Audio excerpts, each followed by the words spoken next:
malam pemirsa. Selamat berjumpa kembali dengan Agung SS Oil Gas Main Law Channel ini. Semoga dimanapun Anda berada di belahan dunia ini yang borderless di gara-gara digital era ini sehat walafiat. Adapun episode dari episode sekarang ini adalah episode lanjutan daripada pembahasan buku yang pernah kami uraikan dulu, ya, yaitu Folly in the Glory. Ya, Folly in the Glory ini Amerika, Russia, and Political Warfare 1945-2020 yang dikarang oleh Tim Weiner, yaitu winner of the National Book Award and the Publisher Prize. Ini sangat menarik. Oke ya, dalam episode ini kami berusaha untuk membuat semacam brief snapshot ya terkait dengan hal yang menarik dari buku karangan daripada Tim Weiner ini, terutama terkait dengan political warfare ya, America, Russia, and Political Warfare dari tahun 1945-2020, di mana tentunya kami punya persepsi ya, dan atas buku ini yang mudah-mudahan bisa kami share lah secara brief dengan para pemirsa channel ini. Akan ada lanjutan, cuman yang sekarang ini yang kami tekankan karena sangat relevan dengan keadaan dunia sekarang ini, di mana ternyata perang yang dilakukan sekarang ini itu telah dilakukan modelnya oleh Stalin pada saat waktu Perang Dunia Kedua, dan malah it goes back itu waktu zamannya Empire Tsar ya, di mana pada saat itu nampaknya sudah dilakukan kegiatan political warfare ya. Nah, itu apa yang dilakukan, yaitu selain conventional war, yaitu conventional pasukan militernya, ternyata Stalin telah melakukan, dan ini diketahui dari menurut Tim Weiner diketahui dokumen CIA dikategorikan sebagai classified atau rahasia. Itu kalau udah lewat beberapa tahun sebagaimana dituliskan dalam ketentuan di sana, itu maka dokumen CIA tersebut bisa dipublish ke umum untuk diketahui oleh umum. Dan ini juga termasuk dokumen-dokumen CIA dari masanya Cold War Truman dan masa Presiden Eisenhower ya, pada saat Cold War antara Amerika Serikat dan Uni Soviet setelah berakhirnya kekalahan daripada tentara Jerman, Nazi Jerman pada saat itu yang menguasai negara-negara di Eropa Barat maupun Eropa Timur. Oke. Makanya data-data itu juga diperolehnya. Sangat menarik buku ini. Dan kurang lebih intisarinya bahwa selain perang konvensional, ternyata Stalin sudah melakukan perang yang non-konvensional, yaitu perang melalui istilahnya kayak political warfare. Jadi kan gini, kalau menurut buku ini dikatakan bahwa perang itu kan adalah hasil politik daripada elit politik di setiap negara ya. Nah itu. Nah maka dirubahlah. Kenapa kalau begitu? Karena itu politik ya, kita bikin aja political warfare. Jadi perang politik, political warfare. Nah, di mana kurang lebih intisarinya ini diperoleh, data ini sebenarnya diperoleh dari Kennan tuh diplomat Amerika yang ditempatkan di Moskow, di Kremlin. Itu udah bertahun-tahun dia berada di sana pada saat Perang Dunia tersebut. Nah, sehingga Perang Dunia Kedua ya, sehingga dia memperhatikan apa sih sebenarnya yang dituju oleh Stalin. Kan gini, karena kedua negara Amerika dan Rusia ini kan beda ideologi, beda cara penerapan ideologinya maupun implementasinya, dan mereka dua-duanya hendak mengejar power ya. Nah, di mana intisarinya kalau Stalin itu kan memperkenalkan ideologi Marx-Leninisme ya. Nah, itu kan di Amerika, sekutu Amerika itu yang sama-sama bertempur pada saat itu dengan pihak Nazi Jerman, itu Amerika kan menganut prinsip freedom gitu ceritanya kan, freedom of speech, freedom of having the opportunity, equality before the law, itu jargon-jargonnya begitulah. Nah, tapi ternyata Keenan berpandangan bahwa karena musuhnya pada saat Perang Dunia Kedua itu satu musuh. Nah, musuhnya itu bersama kan Jerman yang melakukan ekspansi fasisme, ya, di mana pihak Jerman dalam hal ini Nazi di bawah pimpinan Hitler itu berusaha untuk melakukan ekspansi atas wilayah di Eropa Barat, Eropa Timur. Nah, ini kan bukan di hemisfer Amerika ya, ini di hemisfer Eropa, di mana kurang lebih di bawah Hitler itu pada tahun 1930-an itu mereka melakukan pendudukan invasion atas Polandia. Dia ingin mendominasi Eropa. Jadi dia move toward the Nazi ini pada tahun 1930-an itu. Jerman itu aneksasi Austria tahun 1938 dan menginvasi Cekoslovakia tahun 1939. Dan pada tanggal 1 September itu tahun 1939 itu Jerman itu menginvasi Polandia. Nah, dalam hal ini Great Britain dan France itu menyatakan perang terhadap Jerman, di mana 6 tahun Nazi Party Foreign Policy itu telah memicu adanya World War II ini. Ya, kalau di Eropa ini akhirnya Amerika diminta untuk terlibat. Nah, keterlibatan Amerika dengan sekutu-sekutunya itu yang berideologi demokrasi, ya, freedom. Nah, itu ternyata kalau Keenan menurut informasi yang dia kumpulkan waktu dia menjabat sebagai diplomat, ya, yang terakhir jabatannya itu Minister Counselor, ya, itu second man lah kalau di dunia kedutaan. Nah, itu ternyata dia mendapatkan informasi bahwa dia ingin mengetahui apa sih sebenarnya yang dilakukan oleh Stalin dan apa maunya. Ternyata Stalin itu melakukan kebijakan political warfare, di mana intisarinya tuh yaitu dengan projection clandestine, projection of the of power-nya itu adalah dengan melakukan spying, jadi memata-mata, ya, intelijen, terus juga subversive, terus juga sabotase, ya kan, antara lain, terus stolen election, and also kudeta, terus disinformasi dan deceptions, repressions, dan assassination. Nah, ini menurut buku yang kita baca ini, ya, yang kami udah tunjukkan itu. Nah, itu ternyata Keenan ini menemukan hal itu. Malah dia lebih tahu mengenai informasi kebijakan pelaksanaan yang dilakukan oleh Kremlin dalam ini Stalin daripada yang dilakukan oleh Amerika pada saat itu kan Truman dan Eisenhower.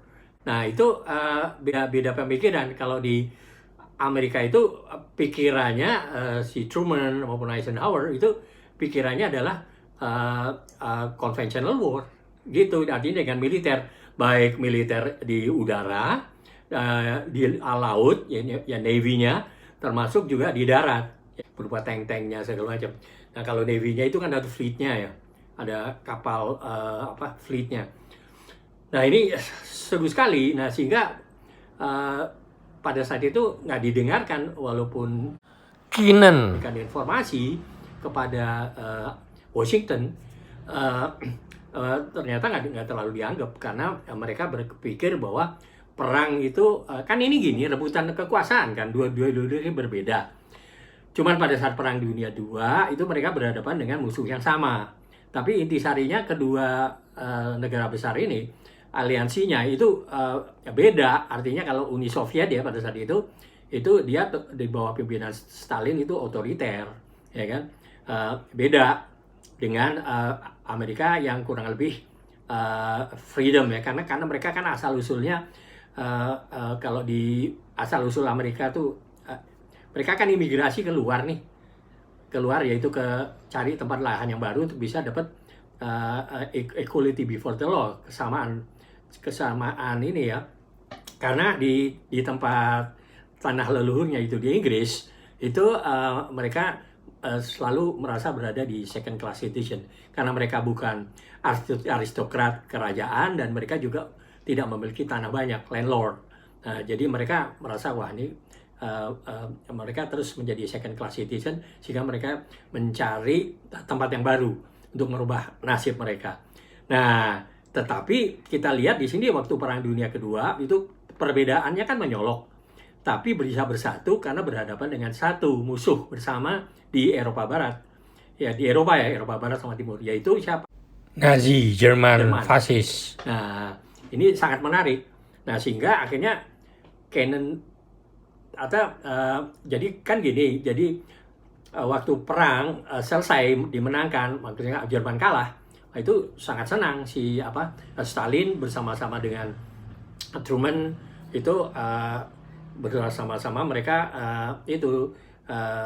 merayakan dah kemenangan tersebut, bahwa nanti ini kita bisa menjadi ini nih bisa menjadi teman-teman negara-negara besar. Tapi ternyata itu berbeda, itu karena pihak perang tanding yang Cold War itu antara ideologi Marxisme-Leninisme oleh Stalin ya, itu yang otoriter itu berbanding jauh terbalik malah dengan prinsip-prinsip yang dilakukan atau diimplementasi oleh pihak negara sekutu Amerika dan sekutu-sekutunya di dunia Eropa Barat. Nah, tapi ternyata emang kedua belah pihak ini, apalagi Stalin, itu dia mempunyai agenda untuk kalau bisa bagian Eropa Timur itu masuk ke dalam sekutu-sekutunya dia. Makanya dia melakukan penyerangan ya ke penguasaan terhadap Polandia, Hungaria, Cekoslovakia. Nah, itu kan yang dilakukan oleh Stalin itu di bagian Eastern Europe. Malah dia juga pengen kalau bisa diekspansi ke Eropa Barat. Nah, ini kalau dunia Amerika lain, dia juga membentuk NATO, misalnya dibentuk pada tahun 49 itu. Ya, sedangkan CIA itu kalau kita lihat itu dibentuknya tahun 47. Nah, tapi sebenarnya intelijensi ini baru bagi negara Amerika pada saat itu. Perang ini ya, political warfare melalui model-model yang tadi itu, yang intervensi itu. Artinya kalau Stalin itu jadi dia paralel. Dia melakukan paralel, yaitu perang konvensional di satu sisi ditambah dengan diplomat. Tetapi di belakang layar itu dia melakukan kegiatan political warfare, masuk ke instansi penetrasi lah, orang-orangnya dimasukin ke institusi yang ada, baik di institusi pemerintahan, di federalnya, maupun bahkan di dalam kediplomatan Amerika juga masuk. Jadi intisarinya jadi mereka melakukan subversif, ya kan, artinya supaya pandangan-pandangan yang di blow up oleh negara-negara Amerika untuk freedom of speech segala macam, demokrasi lah istilahnya, itu di counter dengan informasi yang berbeda, yaitu dengan melakukan propaganda. Nah, propaganda inilah yang kurang lebih mengcounter apa yang diperkenalkan oleh negara-negara Amerika. Nah, kita lihat di sini bahwa waktu saat Perang Dunia Kedua itu selesai, itu nggak tahu sama sekali, menurut buku-buku di sini, itu dari penyelidikan itu tidak diketahui bahwa ada gerakan political warfare ini. Itu baru diketahui setelah ada informasi dari Kennan. Dimana Kennan ini kan tinggalnya lama tuh sebagai minister diplomat di Amerika, ditempatkan di post, ditugaskan di Kremlin ya, Rusia. Itu lama. Nah, saking lamanya itu kurang lebih beberapa tahun, dia sama sekali tidak tahu mengenai keadaan di Amerika sendiri. Tapi dia kasih tahu. Jadi dia menyelidiki. Karena dia menyelidiki, wah ternyata ini yang dilakukan oleh Stalin, kebijakan-kebijakannya. Political Nah, warfare-nya. sehingga pada akhirnya dia kasih pesan tuh ke Washington maupun ke Truman maupun ke Eisenhower ya. Tapi nampaknya nggak terlalu digubris. Nah, ada hal menarik ya mengenai hal persenjataan nuklir ya. Nah, ini dari bukunya Tim Weiner tadi, itu nampaknya setelah Jerman kalah, itu tapi kan Jepang belum kalah. Nah, tapi waktu Jerman kalah ini, Presiden Harry Truman mengajak Uncle Joe itu Stalin ya, untuk bertemuan lah, membicarakan sesuatu lah, yaitu tanggal 16 Juli 1945 sore hari di Berlin gitu loh, di gedung yang ada Potsdam itu. Nah, tetapi ternyata nggak muncul, ditunggu-tunggu nggak muncul. Ya udah, akhirnya dia keliling aja mengadakan tur di kota Berlin yang hancur akibat Perang Dunia Kedua ini yang hancur lebur kan. Nah itu kita lihat deh di Berlin, makanya kalau Anda pernah, alhamdulillah kalau kita pernah ke Berlin, kita bisa lihat tuh gedung-gedungnya banyak yang baru karena gedung-gedung yang lama udah pada hancur. Nah, tapi intisarinya terus akhirnya dia lagi touring tersebut, tiba-tiba Harry Truman pada jam 5.29 ya, itu dia mendapatkan informasi bahwa para saintis dan tentaranya dia di Manhattan Yang Project terletak di gurun pasir New Mexico itu berhasil melakukan tes nuklir pertama. Iya, di mana waktu tes nuklir itu pertama, explosionnya itu terlihat sekali gitu, asap-asap bekas bomnya. Nah, jadi inilah pertama kali bom nuklir itu berhasil dilakukan oleh pihak Amerika Serikat. Nah, kemudian dia tidak sabar, dia ajak tuh pertemuan dengan si Uncle Joe atau Stalin ini untuk membicarakan mengenai keberhasilan pembuatan bom nuklir ini pertama, ya kan? Dengan pikiran, dipikir ini menurut Tim Weiner ya, dengan pikiran si itu nggak tahu, si Stalin nggak tahu. Nah, tetapi sebagaimana diinformasikan oleh George Kennan itu sebenarnya Stalin itu para intelijennya mereka itu sudah melakukan penetrasi ke berbagai institusi, termasuk juga kepada institusi Manhattan Project di situ, sehingga Stalin tahulah mengenai percobaan keberhasilan pembuatan bom nuklir pertama ini. Oke. Nah, ini kan kalau berkaitan dengan kekalahan Nazi ini kan di Eropa, sedangkan Jepang yang merupakan salah satu negara pada saat itu ya fasis, itu dia masih berkuasa, dan malah dia membom Pearl Harbor. Pearl Harbor tuh di daerah Hawaii, wilayahnya Amerika. Nah, itu dibom oleh Jepang dengan kamikaze-nya. Ya. Nah, sehingga akhirnya terkesan bahwa di Asia itu Jepang masih berusaha untuk mengekspansi empire-nya dia dengan cara sebagai fasis pada saat itu ya. Nah, sehingga pada akhirnya disepakati bahwa satu-satunya jalan untuk menghentikan perang ini adalah dengan menjatuhkan bom atom, bukan bom nuklir ya. Tetapi kalau yang di Project Manhattan itu kan yang dilakukan oleh saintis dan para tentara di sana itu adalah merupakan tes daripada bom nuklir pertama di dunia ini, yang dilakukan tes di gurun pasir New Mexico ini oleh Manhattan Project. Adapun yang diputuskan untuk dijatuhkan di Hiroshima dan Nagasaki adalah bom atom agar Jepang tunduk dan menghentikan ekspansi fasismenya di daerah Asia. Karena kalau tanpa dijatuhkan dengan bom atom itu tidak tunduk, akan berlangsung terus tuh kerakusan ekspansi daripada Empire Jepang. Ya. Ternyata kan perebutan kekuasaan nih, dan juga perebutan kekuasaan itu pasti ada kaitannya dengan fasilitas-fasilitas yang penting, yaitu apa?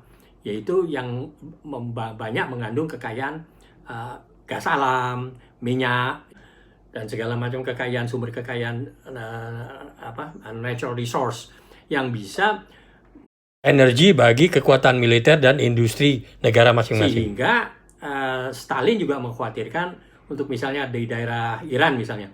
Nah, daerah itu satu, lokasinya kan sangat strategis. Nah, selain lokasinya strategis, itu juga kaya dengan kandungan gas alam maupun minyak yang menjadi source daripada kekuatan industri maupun kekuatan daripada militer. Ya kan, militer itu artinya cakupannya bisa kapal terbangnya, bisa kapal armada kapalnya, dan juga angkatan udaranya. Nah, di sini kita lihat bahwa kurang lebih intisarinya itu perebutan itu di pihak pikiran Stalin, jangan sampai Iran itu yang lokasinya bagus dan banyak kekayaan mineral itu dikuasai oleh pihak Amerika. Tetapi Amerika pun juga punya pikiran kalau begini jangan sampai daerah Iran itu dikuasai oleh satu rezim yang kurang lebih anti dengan kapitalisme. Nah, sehingga pada akhirnya dia juga melakukan penetrasi yang sama. Akhirnya Amerika dengan pelajaran yang diberikan oleh Keynes termasuk Alan Dulles, former wakil direktur CIA, dan John Foster Dulles, adik kakak. Nah, sehingga intisarinya bagaimana melakukan infiltrasi untuk menjatuhkan Mossadegh yang lebih ke komunis, nampaknya begitu. Nah, sehingga dilakukanlah usaha untuk melakukan kudeta.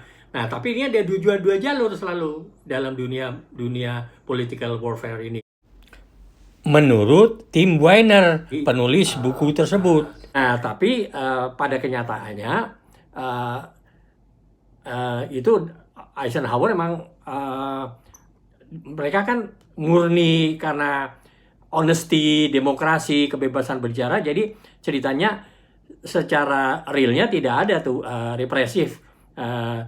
Tapi dalam hal penyelenggaraan pemilihan umum ya, pemilihan daripada eksekutif maupun legislatif maupun senator ya kalau di Amerika ya.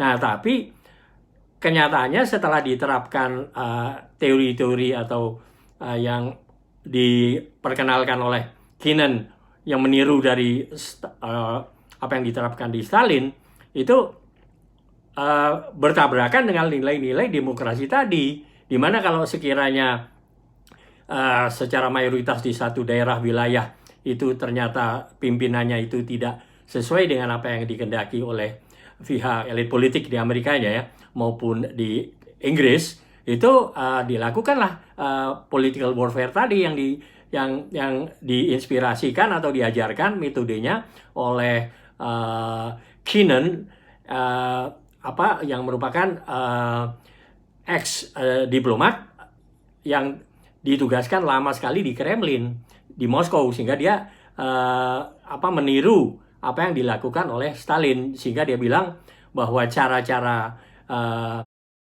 political warfare yang dilakukan Stalin harus dilawan juga dengan political warfare oleh Amerika Serikat. Kan itu sebenarnya bertentangan dengan yang dianut oleh pihak demokrasi, kebebasan memilih legislatif, eksekutif maupun senator, anggota Kongres di Amerika itu sebenarnya jauh berbeda, tidak boleh. Nah, tapi kenyataannya dengan diterapkan political warfare itu terlihat dari catatannya yang membuat buku ini yaitu Tim Weiner, diperoleh indikasi adanya intervensi pemerintahan yang sangat mendalam dengan political warfare tadi. Secara mayoritas sudah dilakukan pemilihan pimpinan di satu wilayah yang ternyata pimpinannya itu tidak sesuai dengan keinginan daripada pola demokrasi yang dikehendaki oleh elit politik di Washington maupun di Inggris, itu secara real dengan political warfare itu dilakukan usaha-usaha untuk sabotase, ya kan, kudeta dengan political warfare yang tadi yang diterangkan di dalam bukunya. Tim Weiner ini secara detail, ya. Nah, sehingga kan terjadi ini, artinya terjadi kontradiksi demokrasi. Jadi ibaratnya demokrasi ala Amerika yang menganut kebebasan memilih, tetapi kalau ternyata tidak berkenan, berseberangan dengan pemikiran-pemikiran, cara berpikir, ideologi daripada Amerika Serikat, elit politiknya maupun di Inggris, itu dilakukanlah political warfare tadi. Terlihat sekali adanya kontradiksi tadi. Nah, sehingga kita bisa lihat itu, dan itu beberapa kejadian terjadi di beberapa negara, ya kan? Disebutin itu beberapa negara, ya kan? Nah, jadi artinya gini, ini kan data CIA itu kan menurut ketentuan rejim di Amerika Serikat itu untuk beberapa tahun, kalau sudah lewat masanya itu diboleh dipublikasi kepada umum. Itu udah. Nah, dari paper-paper yang sudah publikasi tersebut, itu terlihatlah sekali adanya political favor, campur tangan daripada pemerintah. Jadi ada dua sisi. Jadi secara paralel ini dilakukan diplomasi, tetapi pada saat yang bersamaan juga dilakukan political warfare tadi, yang sebenarnya tabrakan nilai-nilai demokrasi, kebebasan memilih, yang ternyata diintervensi dengan melalui political warfare tadi. Nah, itu yang digambarkan di dalam bukunya Tim Weiner tadi. Sekian dulu, sampai kembali di episode selanjutnya, dan sekiranya dirasakan ada manfaat, mohon bisa di like dan di subscribe, dan kalau emang dirasakan bisa bermanfaat untuk di share, mungkin bisa juga di share. Oke, terima kasih, salam sehat.